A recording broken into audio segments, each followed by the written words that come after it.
Ben ritrovati al Notes di Antenna 3.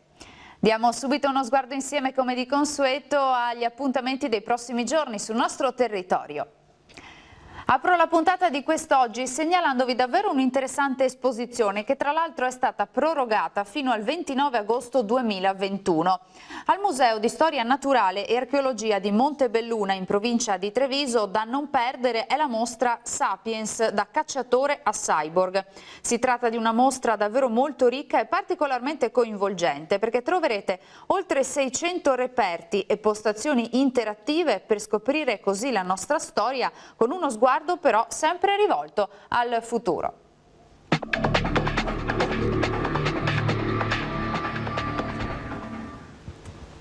Nel 1889 venne inaugurato il Moulin Rouge. È una delle maggiori attrazioni turistiche di Parigi, simbolo della cosiddetta Belle Époque, che ebbe il suo cuore pulsante proprio nella capitale francese. In principio era soltanto un vecchio mulino, trasformato nel 1870 in un ristorante adibito anche a sala da ballo. Il successo di quest'ultimo catturò l'attenzione di un imprenditore che lo trasformò poi in un cabaret. Il locale fece subito scalpore per balli ritenuti all'epoca licenziosi, su tutti il famoso Cancan.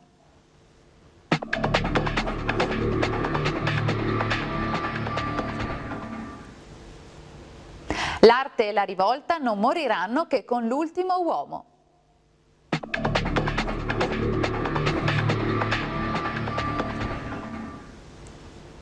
La curiosità del territorio di oggi ci porta a Motta di Livenza.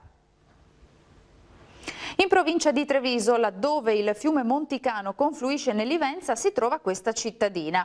Una chiesa caratterizza identità e storia di Motta di Livenza ed è la Basilica della Madonna dei Miracoli, la quale gode di un'illustre fama nel contesto della cristianità, in quanto luogo di apparizioni mariane. Fu eretta proprio in seguito, infatti, all'apparizione della Madonna ad un umile contadino, Giovanni Cigana, nel 1510.